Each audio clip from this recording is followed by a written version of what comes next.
Mais d'abord, Philippe Val est avec nous sur Europe 1. Bonjour Philippe.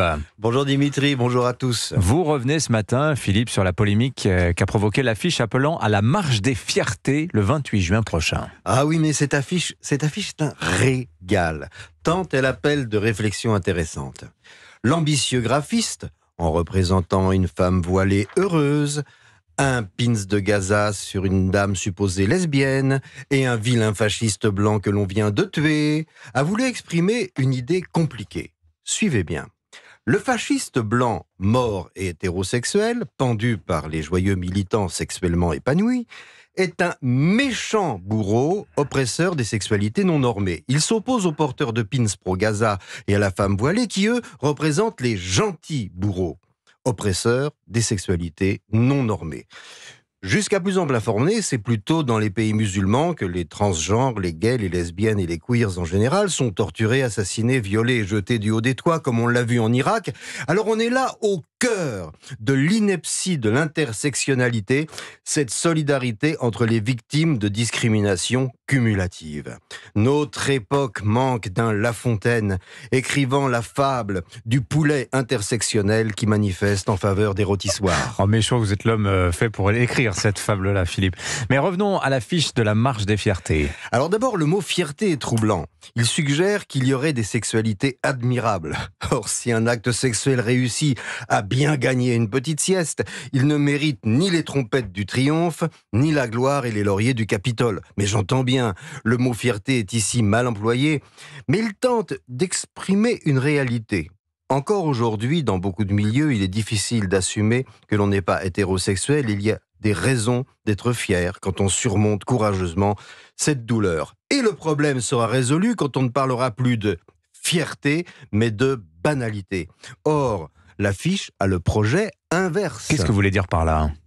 Que les personnes représentées qui aspirent à la banalité de leur sexualité sont au contraire entraînées dans un militantisme tapageur qui les marginalise.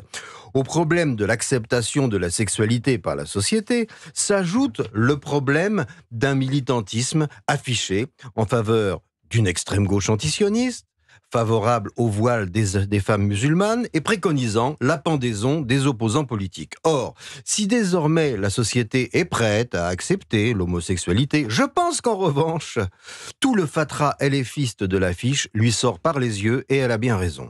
En prétendant sortir les sexualités non hétérosexuelles des ghettos, cette affiche les y enferme à double tour et pour un bon bout de temps. Il y a là effectivement quelque chose de choquant. Oui, de choquant, de mensonger et de révoltant. Car le cadavre pendu auquel on a tatoué une croix celtique couché au milieu des joyeux queers, c'est la représentation de la société européenne, coupable de tous les maux, évidemment. Et c'est peut-être le moment de mettre les choses au point. Oui, la civilisation européenne, comme les civilisations arabes, africaines ou orientales, a autrefois pratiqué l'esclavage et la colonisation. Mais ce n'est plus le cas. Et c'est la seule qui s'en est repentie et qui a fait de l'esclavage un crime contre l'humanité. Oui, la civilisation européenne, comme les civilisations arabes, africaines ou orientales, ont maintenu les femmes dans un statut d'infériorité criminelle. Mais c'est la seule qui s'en est repentie et qui a voté des lois qui établissent l'égalité entre les femmes et les hommes. Oui, la société européenne, comme les civilisations africaines, arabes ou orientales, a maltraité les homosexuels. Mais c'est la seule qui a voté des lois interdisant et punissant la discrimination des homosexuels. Alors il faut se poser la question haut et fort. Quand cessera ce charlatanisme sociologique qui défend l'oppression venue d'ailleurs avec la même force qu'il déteste notre société de liberté et qui rend notre culture coupable de la barbarie des cultures voisines? Signature Europe 1, Philippe Val. Merci beaucoup Philippe. À lundi prochain. La mise en scène a tourné court cette nuit.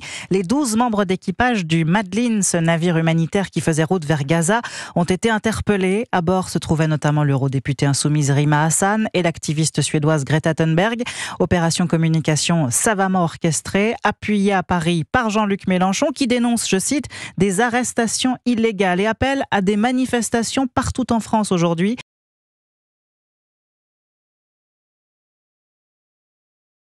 Frédéric Simon, vous êtes le correspondant d'Europe 1 en Israël où le gouvernement n'a pas hésité à tourner en dérision l'agitation des militants pro-palestiniens.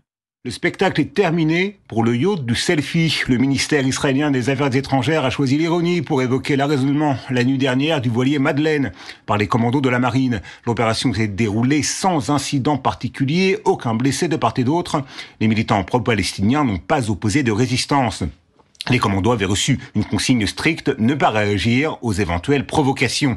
Le ministère israélien des Affaires étrangères a diffusé des enregistrements vidéo où l'on peut voir les soldats distribuer aux activistes des bouteilles d'eau et des sandwichs. Rima Hassan, Greta Thunberg et les 10 autres militants ont été conduits vers le port d'Ashdod, dans le sud du pays, puis confiés aux soins de la police israélienne. Prochaine étape, leur probable expulsion dans le premier avion vers chacun de leurs pays d'origine. À noter que le ministre de la Défense, Israël Katz, a demandé que la vidéo des atrocités commises par le Hamas le 7 octobre 2023 soit montrée aux passagers du voilier.